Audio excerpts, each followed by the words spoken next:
To record. Okay, अच्छा हम बात कर रहे थे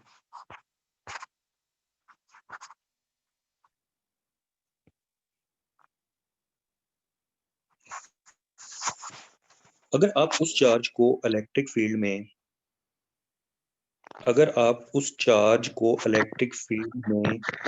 अगेंस्ट द फील्ड मूव करते हैं तो आपको वर्क डन करना पड़ेगा, ठीक है। लेकिन अगर आप उस चार्ज को वर्क डन करने के बाद आप उसको छोड़ देते हैं तो क्या होगा, वो इलेक्ट्रिक फील्ड की डायरेक्शन में वो चार्ज मूव करेगा विद सर्टेन काइनेटिक एनर्जी। तो चैप्टर 7 में ये इक्वेशन 7-10 दी हुई है, जिससे हमें ये पता लगता है कि जो डेल्टा के आता है चेंज इन काइनेटिक एनर्जी, ये के एफ माइनस के आई के इक्वल होता है, ठीक है। और ये इक्वल होता है डब्ल्यू एफ प्लस डब्ल्यू के, ठीक है। डब्ल्यू जो उस जगह पर इलेक्ट्रिक पोटेंशियल की वजह से मौजूद है, और डब्ल्यू एप वो वर्क है जो आप खुद फोर्स लगा रहे हैं चार्ज के ऊपर, ठीक है। Now suppose that particle is stationary before and after the move, then K F and K I both equal to 0। आप लाजमी पता है कि अगर मूव करने से पहले और मूव करने के बाद, ठीक है, अगर वो स्टेशनरी है चार्ज पार्टिकल तो काइनेटिक एनर्जी तो 0 होगी। तो इक्वेशन 24.11 से हमें क्या मिला कि W F is equal to minus W, ठीक है। In other word, the W F work done by our applied force during the move is equal to the negative of work done by the electric field, ठीक है। अगर electric field में एक charge particle मौजूद है for example, ठीक है, positive charge particle की वजह से इलेक्ट्रिक फील्ड बन रही है, और उसी एक और चार्ज पार्टिकल को आप उसकी तरफ मूव कर रहे थे लेकिन आपने उसको स्टॉप कर दिया, ठीक है।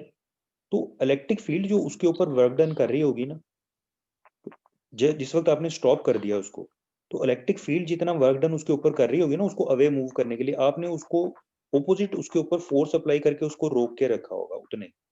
तो उस केस में जो इलेक्ट्रिक फील्ड वर्क डन कर रही है और आप वर्क डन कर रहे हैं, वो दोनों इक्वल हैं लेकिन ऑपोजिट, ठीक है। तो इक्वेशन 24.12 है, ये हमें इस बारे में बताती है, ठीक है, कि W F is equal to minus W if the particle is stationary. उसके बाद इक्वेशन 24.12, इससे हम एक और चीज निकाल सकते हैं, क्योंकि हमें पता है कि जो W है वो डेल्टा U ओवर Q के इक्वल होता है, डेल्टा U और Q के इक्वल होता है, UF minus sorry delta U के इक्वल होता है, तो delta U is equal to UF minus UI। यानी अगर आप चेंज इन पोटेंशियल एनर्जी ले लेते हैं ना, तो वो change in potential energy applied work के इक्वल होता है, दैट इज इक्वेशन 24.13। और डब्ल्यू एफ किसके इक्वल होता है कि आप क्यू, क्योंकि आप यहाँ पे देख सकते हैं ना कि डब्ल्यू एफ को, अप्लाइड वर्क को, अगर आप पोटेंशियल की फॉर्म में लिखना चाहें तो हम इक्वेशन 24.12 यूज करते हुए हम डेल्टा ये डब्ल्यू अप्लाइड को इक्वल ले सकते हैं क्यू डेल्टा वी। तो ये क्यू डेल्टा वी आगे इक्वेशन 24.14 में गिवन है। तो इस तरह ये topic 24.3, 24.4 topic is not included in your syllabus. अब 24.5 पर चलते हैं।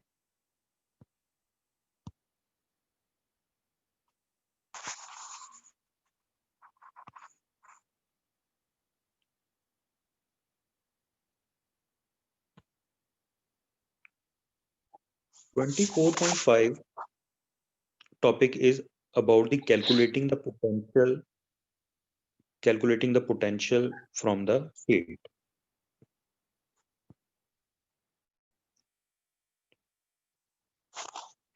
Okay.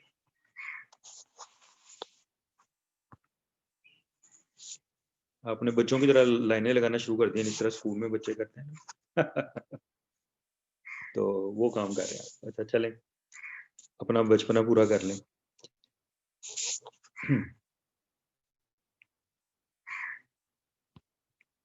Calculating the potential from the field.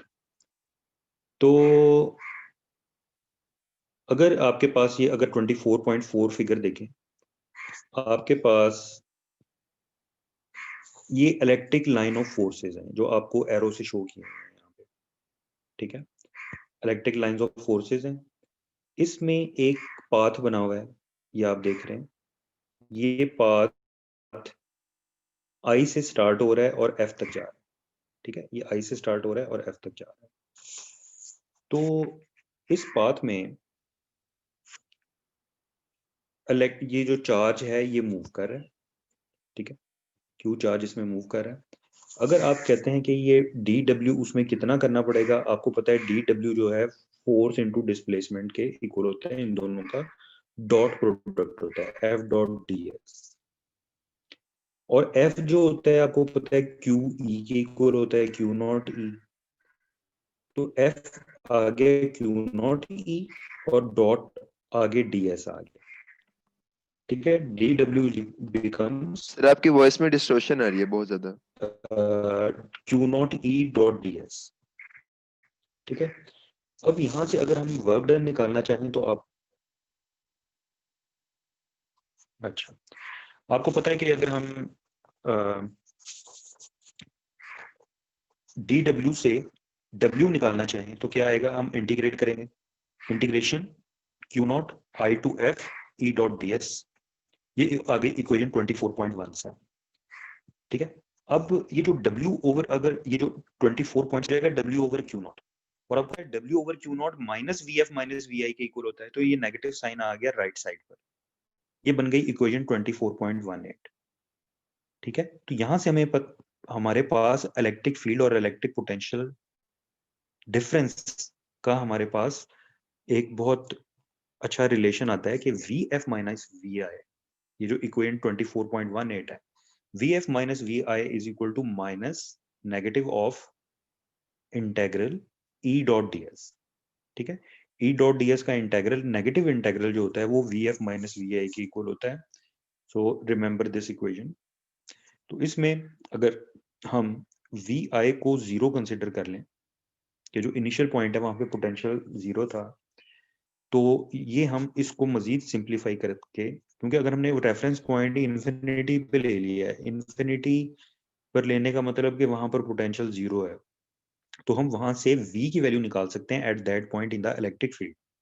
तो वो जो इलेक्ट्रिक फील्ड में पॉइंट आएगा, तो इस तरह ये 24.18 इक्वेशन रिड्यूस होके v is equal to minus negative integral of E dot D S ये रह जाती है, ठीक है। तो इस तरह से आप इक्वेशन 24.19 डिराइव कर सकते हैं कि potential is equal to negative integral of E dot D S, ठीक है। तो बाय सर ये एक बार कंसिडरिंग पूरा पेज दैट, शेयर करें।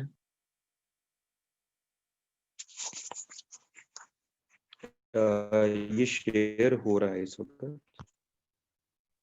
सर ये इनिशियल जो है हमारे पास कहाँ चलिए जाएगा ये दोबारा बताइएगा। मैं करके दिखा। ये लाइनें कौन लगा रहा है, इस वजह से वो एक मिनट क्लियर नहीं हो रहा। ना करो यार, कौन लगा रहा ये है? वो अपना बचपना कर रहे हैं ना, अब शरारतें कहाँ पे करें, अब यही जगह मिलती है, चले शरारत, बुरी बात है, ऐसे नहीं करना चाहिए। ओके, मैं दोबारा शेयर कर रहा हूँ आपको।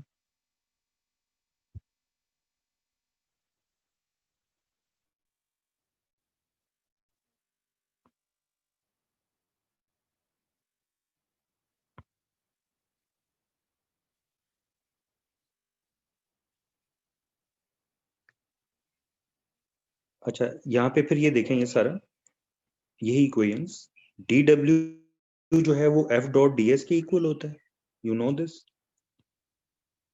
एफ जो है वो क्यू नॉट ई के इक्वल होता है, ये अगली इक्वेशन आ गई, F is equal to Q naught E. Electric field क्या होती है, फोर्स पर यूनिट चार्ज, तो फोर्स वहां से क्या आएगा, क्यू नॉट ई, ये दूसरी इक्वेशन आ गई, D W is equal to this. तो अगर हमने डब्ल्यू निकालना है तो हम इसको इंटीग्रेट कर देंगे, इंटीग्रेट करेंगे तो हमारे पास इक्वेशन 24.17 आ गई। अब 24.17 में क्यू नॉट को लेफ्ट साइड पर ले आए, डब्ल्यू ओवर क्यू नॉट कर दें, ठीक है।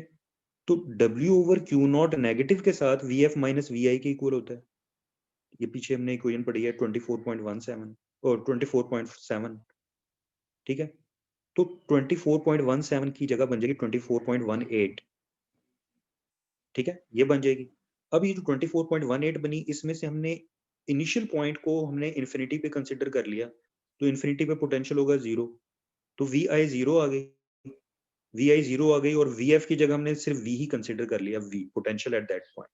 तो वी आपके पास इक्वेशन 24.19 में आ गया, v is equal to negative integral of E dot D S, ये हमारे पास इक्वेशन आ गई, ठीक है।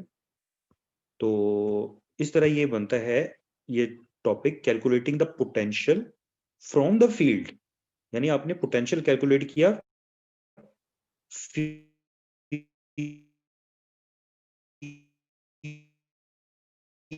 फील्ड को कंसिडर करते हुए।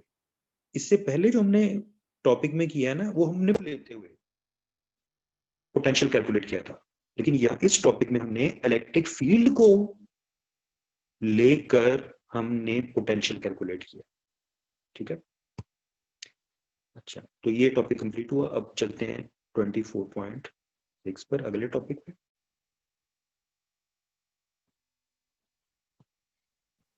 अब ये जो, और ये लास्ट टॉपिक भी है आज का, क्योंकि आपका जो पोटेंशियल का चैप्टर है, इसमें ये 4 टॉपिक्स ही हैं।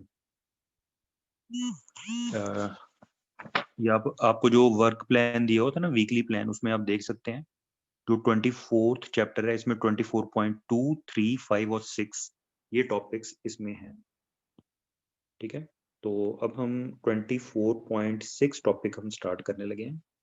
ये जो 24.6 टॉपिक है, ये स्क्रीन भी शेयर करने लगा हूँ आपसे।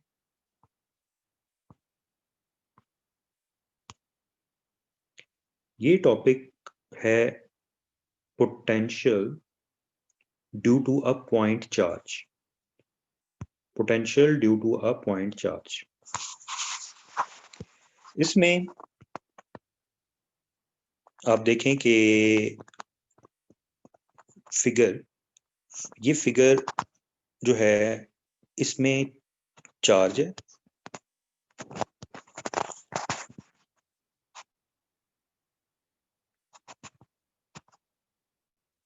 ये चार्ज है, इस चार्ज की एक इलेक्ट्रिक फील्ड है।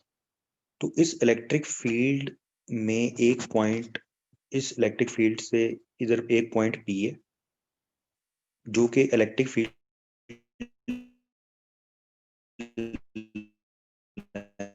लाइन के ऊपर ही है, उसके ऊपर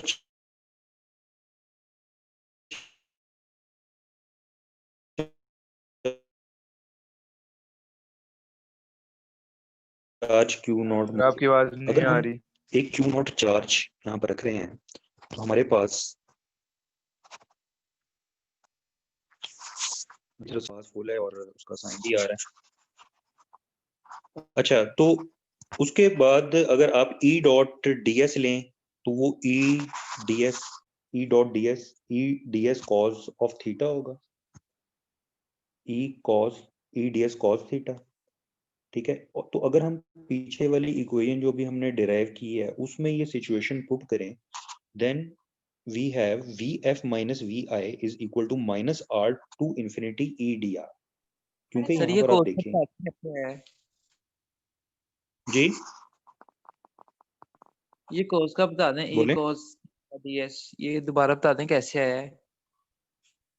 अच्छा, देखें, इलेक्ट्रिक फील्ड जो है ना, ये आप इस फिगर में देख रहे हैं, आप इस फिगर में देख रहे हैं कि यहाँ पर ये इलेक्ट्रिक फील्ड, ठीक है, इस डायरेक्शन में है, ऊपर की तरफ जा रही है ना इलेक्ट्रिक फील्ड, ऊपर की जी तरफ। सर। अच्छा, और पी पॉइंट भी उधर ही है, ये पी पॉइंट से लेकर ऊपर तक हमने मूव करना है, वो भी उसी डायरेक्शन में है, डीएस भी उसी डायरेक्शन में है। तो जी अगर हम सर। ई डॉट डीएस लें, ई डॉट डीएस इसलिए ले रहे हैं कि पिछले पेज पे इक्वेशन हमने जो ड्राइव की है ना, उसमें ई डॉट डीएस आता है इंटीग्रल के अंदर, यस सर। इसलिए हमने यहाँ पर ई डॉट डीएस। अब पॉइंट पी जो है ना, आर डिस्टेंस पर है, और अगला पॉइंट जो है ना, वो इन्फिनिटी पर है। तो उस पॉइंट से लेकर इन्फिनिटी तक हमने इस इंटीग्रल पर सिचुएशन अप्लाई करनी है, जो कि हमने पिछली इक्वेशन में देखा। नहीं सर, मैं ये अब कह रहा ई और हूँ डीएस, में है ना E dot ds equals to E cos theta ds, उसमें मैं ये कह रहा हूँ E cos थीटा का बता दे दोबारा। ये डॉट प्रोडक्ट होता है ना, डॉट प्रोडक्ट किसके इक्वल आता है? cos थीटा के इक्वल आता है ना। E dot ds is equal to E ds cos theta. जी जी जी, अच्छा डॉट प्रोडक्ट अप्लाई किया, ठीक ठीक है डॉट प्रोडक्ट हो गया। जी। अच्छा, अब ds की जगह हमने यहाँ पर dr ले लिया और हमने इक्वेशन 24.22 जो है इसको हमने पीछे इक्वेशन 24.18 पे रख दिया, तो आपके पास बन गई इक्वेशन 24.23 कि vf minus vi is equal to negative integral of initial point r है, फाइनल पॉइंट इंफिनिटी है, और जो अंदर e डॉट ds है ना वो हमने ऊपर वाली इक्वेशन से देखकर e dr लिख दिया उसको। ठीक हो गई बात। अब आपको पता है जो इलेक्ट्रिक फील्ड जो है वो क्या होती है? क्यू के क्यू ओवर आर स्क्वायर होती है। ये इक्वेशन 24.24 में दिया हुआ है। अब ये जो 24 इक्वेशन है इसको आप 23 में पुट कर दें और इंटीग्रेट कर दें। ठीक है, क्योंकि इसमें जो 1 over R D R over R square integral के अंदर आएगा, बाकी चीजें इंटीग्रल के बाहर आ जाएंगी। ये देखें आप यहाँ पे। ठीक है, और लेफ्ट साइड पर पोटेंशियल जीरो होगा इन्फिनिटी पर और वी पोटेंशियल होगा एट पॉइंट पी, और राइट साइड पर ये इक्वेशन आ गई और इसमें 1 ओवर आर स्क्वायर को इंटीग्रेट करके लिमिट्स अप्लाई कर दी। तो ये सारी वर्किंग आप करेंगे ना, आप ये सारी वर्किंग करें, then V will become 1 over 4 pi epsilon naught Q over R. ये आपके पास रिलेशन आ जाए। ठीक है, तो पोटेंशियल किसके इक्वल होता है? ये 1 ओवर 4 पाई एप्सिलॉन नॉट के इक्वल है ना, के क्यू ओवर आर स्क्वायर। ठीक है, ये आपके पास बनेगा के क्यू ओवर आर, सॉरी के क्यू ओवर आर। जी नुमान आरिफ, आप कुछ पूछना चाहते हैं तो पूछिए। सर ये जो आपने इक्वेशन दिखाई है इसमें वो माइनस साइन जो इंटीग्रेशन का है वो कहाँ गया? हाँ, वो नेगेटिव साइन जो लेफ्ट साइड पर माइनस वी है ना उसके साथ कैंसिल होगा। Okay thank you sir. Sir एक हाँ। बार इसको एक्सप्लेन कर दें दोबारा ये डेरिवेशन को। या देखें इसमें कुछ भी नहीं है, ये देखें आपने क्या किया, ऊपर ये है ना इंटीग्रल जो 23rd इक्वेशन में गिवन है ई डी आर, यहाँ पर ई की वैल्यू पुट कर दी तो आपके पास आ गया ये के क्यू, ये जो क्यू है ना ये भी इक्वेशन के बाहर आ गया, जो के है 1 ओवर 4 पाई एप्सिलॉन नॉट ये भी इंटीग्रल के बाहर आ गया, तो अंदर क्या बचा? D R over R square. ये जो D R over R square है आपको पता है ये R minus two plus one over minus two plus one formula apply कर दें इंटीग्रेशन का, तो वो 1 ओवर आर आ जाएगा। अब 1 ओवर आर पर लिमिट अप्लाई कर दें 1 over infinity minus 1 over R, तो आपके पास सिर्फ 1 ओवर आर बचा नेगेटिव के साथ। वो नेगेटिव और लेफ्ट साइड वाला नेगेटिव कैंसिल हो गए। ठीक है, तो आपके पास इक्वेशन आ गई 24.26 which is equal to 1 over 4 pi epsilon naught q over r। ठीक है, तो ये आपके पास फॉर्मूला बना। अगर आप किसी डिस्टेंस पर पोटेंशियल की वैल्यू मालूम करना चाहते हैं इन दी इलेक्ट्रिक फील्ड तो वो आप कैलकुलेट कर सकते हैं के क्यू ओवर आर करके।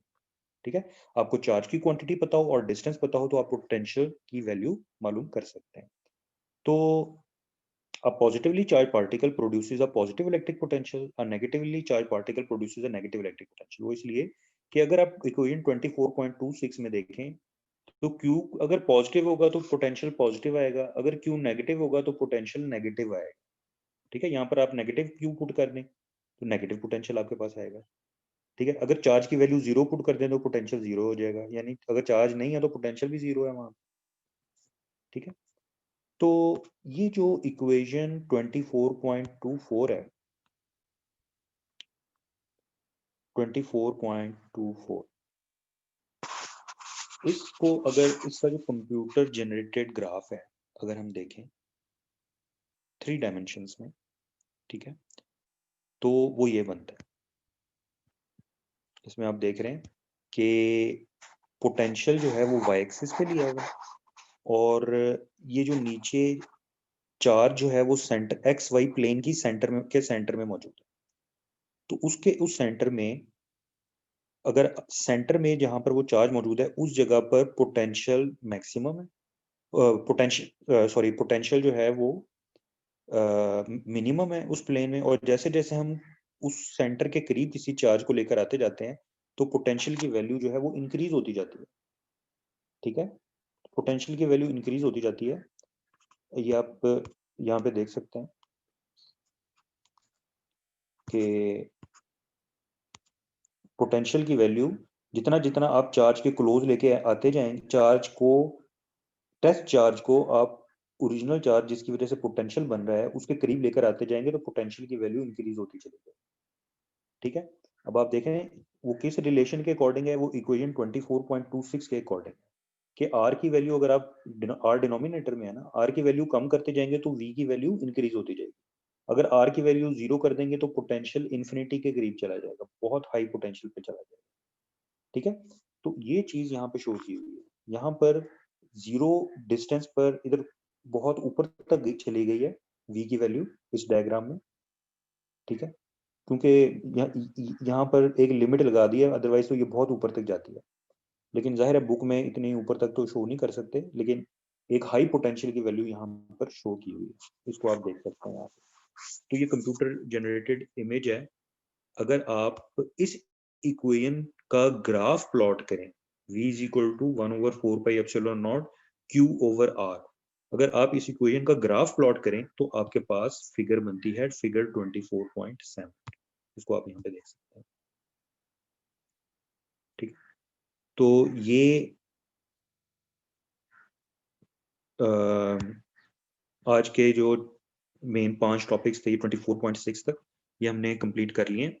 और ये जो 24.6 तक है ये आपके सिलेबस में है। इस चैप्टर का काम यहाँ तक ही है। इस चैप्टर के जो न्यूमेरिकल्स हैं, वो मैं आपको थोड़ा दिखा देता हूँ। इसके सिर्फ 3 न्यूमेरिकल्स आपके सिलेबस में है, 3rd, 7th और 8th। 3rd, 7th और 8th।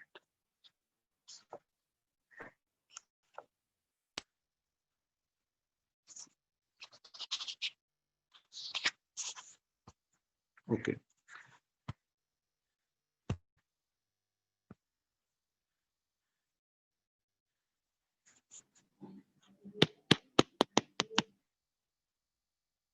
अच्छा ये कुछ जो देखें, ये जो ग्राफ है इसमें आप इक्वेशन 24.26 देखें ना, आर की वैल्यू ज्यादा करते जाएंगे तो वी की वैल्यू कम होती जाएगी। तो सेंटर ऑफ ग्राफ में से आप अवे मूव करते जाएं, वाई एक्सिस के अलोंग या एक्स एक्सिस के अलोंग, पोटेंशियल की वैल्यू देखें कम हो रही है। ये नजर नहीं आ ठीक रही। है, पोटेंशियल आपकी तस्वीर स्क्रीन मैंने ऑफ शेयर नहीं की हुई, इस तरह से नजर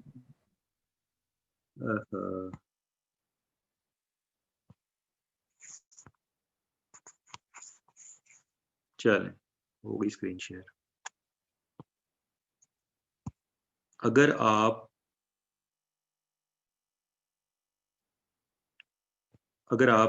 एक्स एक्सिस से अवे मूव कर रहे हैं तो पोटेंशियल की वैल्यू देखें डिक्रीज हो रही है ना। ठीक है, आप अलोंग एक्स एक्सिस मूव करें या अलोंग वाई एक्सिस मूव करें, पोटेंशियल की वैल्यू कम हो रही है। ठीक है, पोटेंशियल की वैल्यू कम हो रही है। ये किस हिसाब से कम होती है? ये होती है इस तरह कम। 24.26 इक्वेशन में अगर हम आर की वैल्यू इंक्रीज करते जाएंगे तो वी की वैल्यू डिक्रीज होती चली जाएगी। ठीक है, अब वो आर अलोंग एक्स एक्सिस भी हो सकता है, अलोंग वाई एक्सिस भी हो सकता है, और होता है क्योंकि जब हम एक चार्ज लेते हैं तो अलोंग एक्स एक्सिस भी फील्ड बन रही होती है, अलोंग वाई एक्सिस भी बन रही होती है। तो जो ये डायग्राम है ये हमें इस बारे में बता रही है, अगर हम आर इंक्रीज करेंगे तो वी की वैल्यू डिक्रीज होती चली जाएगी, और जितना हम आर की वैल्यू कम करते जाएंगे पोटेंशियल की वैल्यू बढ़ती चली जाएगी। और ये चीज हमें पता भी है कि एक चार्ज मौजूद है, अगर हम टेस्ट चार्ज उसके करीब लेकर जाएंगे तो उस चार्ज का पोटेंशियल बढ़ता जाएगा ना। तो वो चीज यहाँ पे शो की हुई है कि जो चार्ज का पोटेंशियल बढ़ रहा है, ठीक है, वो यहाँ पर शो किया। ठीक होगी बात? ओके, उसके बाद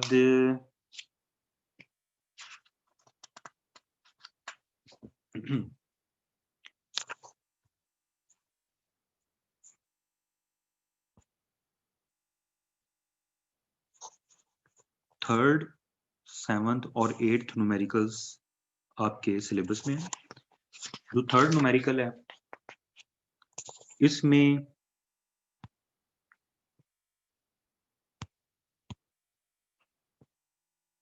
जी, जो 3rd न्यूमेरिकल है इसमें ये दिया हुआ है कि सैटर्न जो प्लैनेट है आपको पता है उसके गिर्द एक रिंग है। वो रिंग, उस रिंग में बहुत छोटे छोटे डस्ट पार्टिकल से मिलकर बना हुआ है और उनका जो रेडियस है 10⁻⁻6 मीटर है। ठीक है, और उसमें एक्सेस ऑफ वो एक इलेक्ट्रॉन आयोनाइज्ड गैस में से पिक करके ये 3rd न्यूमेरिकल की स्टेटमेंट में आपको समझा रहा हूँ कि इलेक्ट्रॉन गेन कर वो चार्ज पार्टिकल बन जाते हैं। ठीक है, और उसका जो रेडियस है ग्रेन, ईच ग्रेन का, वो तकरीबन 1 × 10⁻⁶ मीटर के इक्वल है। How many electrons would the grain have to pick up to have a potential of -400 volt? ठीक है, -400 वोल्ट जो है वो पोटेंशियल गेन कर ले तो उसको कितने चार्ज पार्टिकल्स पिक करने पड़ेंगे? तो ये बहुत इजी है। इसमें आप देखें, ये मैं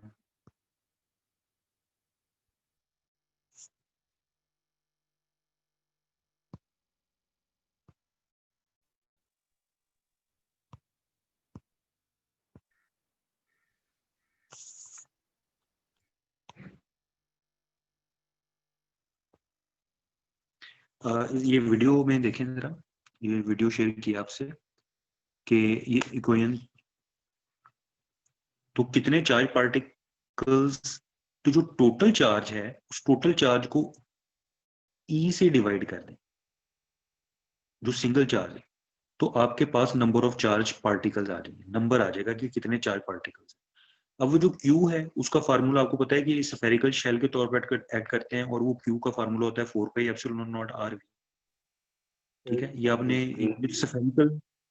स्फेरिकल कैपेसिटर्स का जो प्रैक्टिकल भी किया है आपने लैब्स में, तो वहां पे भी ये इक्वेशन दी हुई है, क्यू जो है वो it is equal to 4πε0rv। इसमें 4πε0rv, आर भी गिवन है, वी भी गिवन है, आर भी गिवन है, वी भी गिवन है, इस तरह से आप, और ई भी गिवन है। तो इस तरह से आप value the number of charge particles निकाल सकते हैं। तो नंबर ऑफ चार्ज पार्टिकल्स ये आ, ठीक है, तो ये आप, ये वाला न्यूमेरिकल इस तरह से। 7th न्यूमेरिकल जो है, 7th न्यूमेरिकल, उसमें ये दिया हुआ है कि जो पॉइंट ए है वो वाई एक्सिस पे है, यहां पर इलेक्ट्रिक फील्ड 0 है। पॉइंट बी 4 मीटर अवे है, यहां पर जो इलेक्ट्रिक फील्ड है वो 400x है, 400x। ठीक है, तो V A, V B minus V A की वैल्यू जो है वो मालूम करनी है, V B minus we A. तो आप देखें, अगर आप V B minus we A करना है तो ये वाला पाथ ले लेंगे ना, या ये पाथ ले लें, क्योंकि ये कंजर्वेटिव फोर्स है, इसलिए चाहे आप ये वाला पाथ ले लें, चाहे आप इधर से इधर और इधर से इधर ये वाला पाथ ले लें, तो बात एक ही है, क्योंकि कंजर्वेटिव फोर्स है। ये वाला पाथ लेने का हमें फायदा ये होगा कि देखें, यहां पर इलेक्ट्रिक फील्ड 0 है और यहां पर भी 0 है, तो आप ये वाला 0 ले लें चाहे ये वाला 0 ले लें, बात एक ही है। ठीक है, लेकिन ये वाला 0 लेने से फायदा ये होगा कि एक पॉइंट आपका ओरिजिन बन जाएगा, इनिशियल पॉइंट, और फाइनल पॉइंट आपका बी बन जाएगा अलोंग एक्स एक्सिस। तो यहाँ पर फॉर्मूला अप्लाई करते हैं जो हमने ड्राइव किया था। इसकी जो फॉर्मल, इसका जो सोल्यूशन है वो आप यहाँ पे देख सकते हैं। इसका जो सोल्यूशन है वो आप यहाँ पे देखें, तो डेल्टा वी किसके इक्वल है? अभी जो हमने फॉर्मूला पढ़ा है, negative integral of E dot D S. Initial point 0 पर है ओरिजिन पर, और फाइनल पॉइंट जो है वो x इज इक्वल पर मौजूद है। ठीक है, x इज इक्वल टू 4 पर मौजूद है। तो e की वैल्यू हमने पुट की -4x, और ds की जगह हमने लिख दिया dx, क्योंकि e और ds के दरमियान जो एंगल है वो 0 है।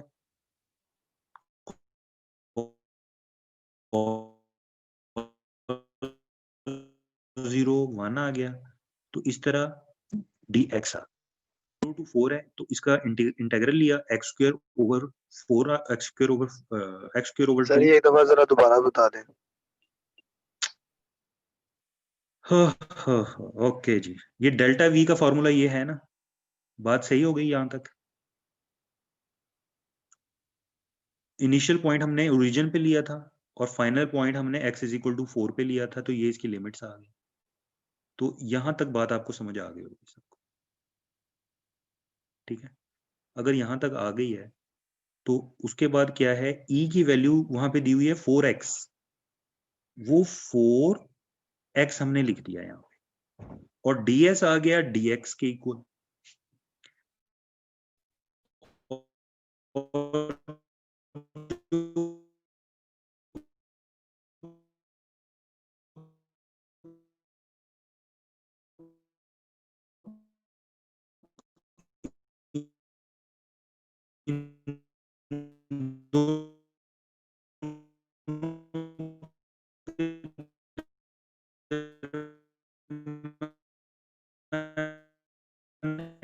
आवाज नहीं आ रही है आपकी। मेरी आवाज में डिस्टॉर्शन। सर आपकी आवाज बहुत डिस्टॉर्शन हो रही है।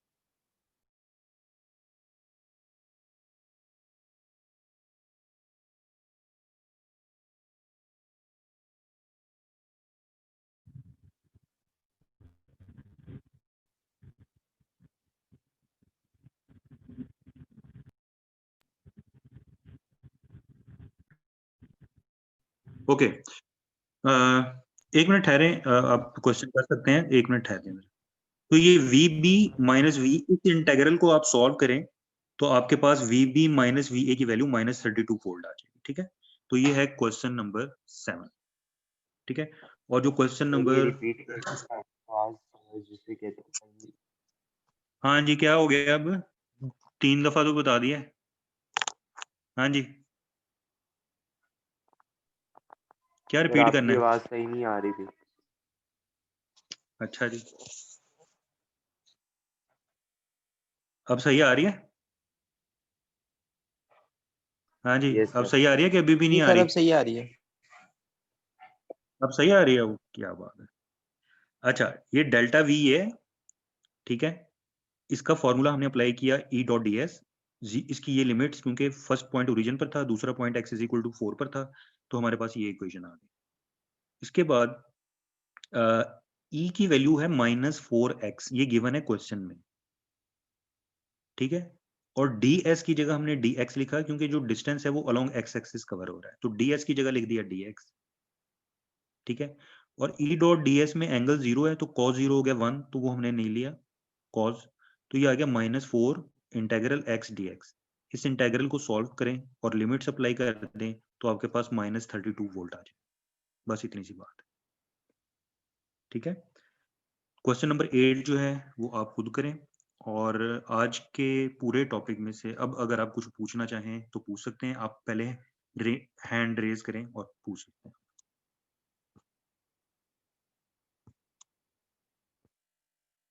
जी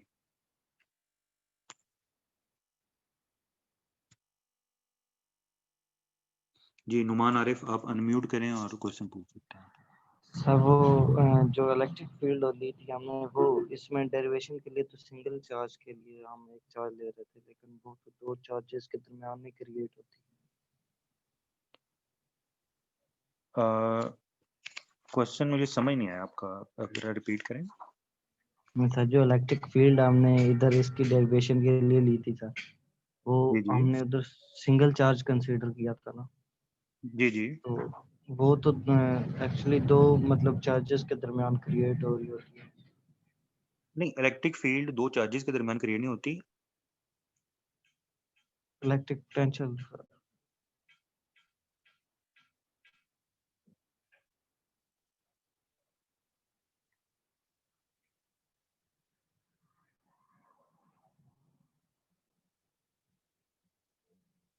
तो जी सर। हाँ जी, कोई भी क्वांटिटी हो चार्ज की, वहां पर ये इलेक्ट्रिक फील्ड प्रोड्यूस हो रही है। तो जहां पर हम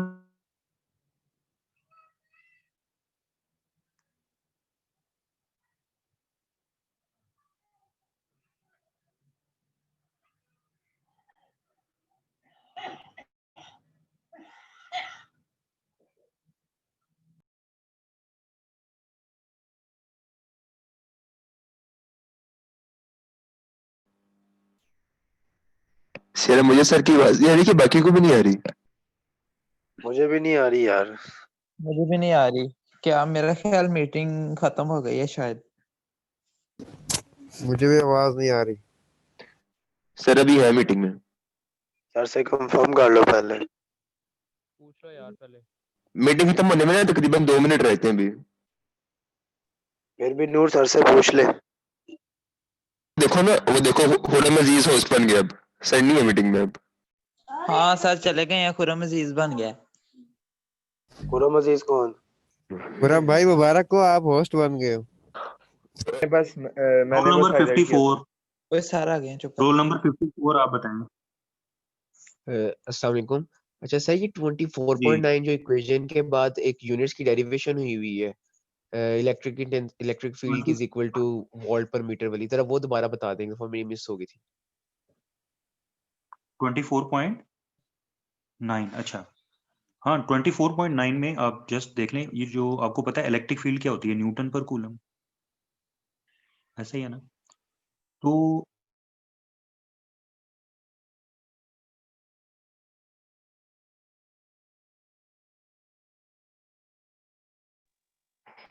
सर की आवाज आ रही है? किसी को आवाज आ रही है सर की? नहीं आ रही, वोल्ट नहीं आ रही। वोल्ट कूलम ओवर जूल से हमने डिवाइड कर दिया। वोल्ट कूलम ओवर जूल जो है ना, क्योंकि जो वोल्ट कूलम है वो जूल के इक्वल होता है, तो 1 जूल से मल्टीप्लाई डिवाइड कर दिया। अब जी आवाज आ रही है आपको? हाँ जी। तो